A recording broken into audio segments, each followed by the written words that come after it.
untuk memperbaiki itu. Nah, ini yang nggak dimiliki oleh setan. Setan itu salah ya salah, gitu kan?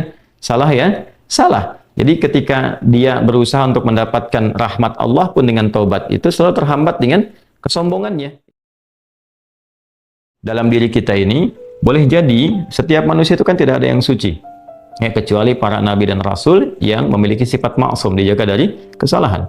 Boleh jadi saya, Anda, kita berbuat satu kesalahan, tapi rahmat Allah menjadikan kita itu mendapatkan fitrah untuk memperbaiki itu. Nah, ini yang nggak dimiliki oleh setan. Setan itu salah ya salah, kan? Salah ya salah. Jadi ketika dia berusaha untuk mendapatkan rahmat Allah pun dengan taubat itu selalu terhambat dengan kesombongannya, istakbar itu. Ya, satu kali ditawari untuk bisa mendapatkan ampunan pun, ya lalu diberikan satu syarat untuk hormat kepada jasadnya Adam pun, kan, itu tetap kemudian dia abai. Sekali lagi saya ingatkan untuk menekankan bahwa kita ini tercipta sebagai manusia, bukan setan. Ya, sepanjang kita menyadari kita manusia dan berbuat salah, maka aktifkan sinyal taubat itu. Ya, sejak di era sebelumnya, bahkan di era Nabi Adam alaihissalam turun ke muka bumi, kemudian juga berkeluarga, ya risalah-risalah tentang taubat itu selalu kemudian disampaikan. Nah, di era Nabi Nuh alaihissalam, Rasul pertama. Jadi kalau Adam itu Nabi yang pertama, Nuh alaihissalam Rasul yang pertama. Umatnya salah. Maka dengan kasih Allah subhanahu wa ta'ala, diturunkanlah kemudian pengingat. Ya, lewat fitrah kemanusiaan ini. Lewat Nabi Nuh alaihissalam disampaikan, فَقُلْتُ اسْتَغْفِرُوا رَبَّكُمْ إِنَّهُ كَانَ غَفَّارًا. Ya, maka aku tegaskan kepada kalian, istaghfiru rabbakum, cepat istighfar, cepat balik lagi, ambil kalimat-kalimat ampunan, ambil kalimat-kalimat taubat ya dari Allah Subhanahu wa taala, menggunakan Rabb tuh yang telah menciptamu, merawatmu, menyayangimu, mengingatkan.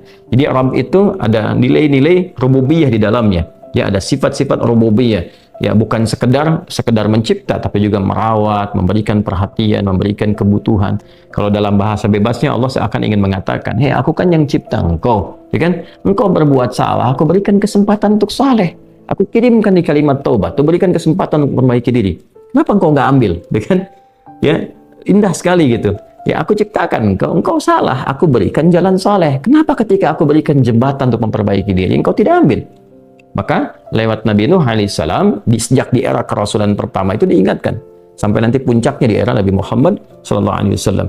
Faqultu astaghfiru rabbakum innahu kana ghaffara. Kata Nabi Nuh alaihissalam, aku tegaskan, innahu kana ghaffara. Sungguh Allah subhanahu wa ta'ala itu telah menetapkan pada dirinya bahwa ia maha mengampuni seluruh dosa-dosa. Jadi ada ghafir, ya, ada ghaffar, ada ghafur, dan nanti dilekatkan dengan rahim pada puncaknya. Ya. Misalnya di surat Ghafir, di ayat yang ketiga, Ghafirid dzambi wa qabilit taubi, itu menggunakan kata Ghafir. Lalu kalau kita jadikan superlatif, ya, dinaikkan lagi tingkatnya menjadi lebih banyak, terus mengampuni dosa, mengampuni lagi, itu dirubah kalimat dari Ghafir menjadi Ghaffar.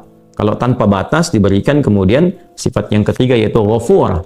Ya, kalau hamba menyimpulkan apakah memang masih diterima, maka Allah turunkan puncaknya berupa sifat rahmatnya, Rahim. Qul ya ibadiyalladzina asrafu ala anfusihim la taqnatu min rahmatillah. Innallaha yaghfiru dzunuba jami'a. Quran surah ke-39 ayat 53.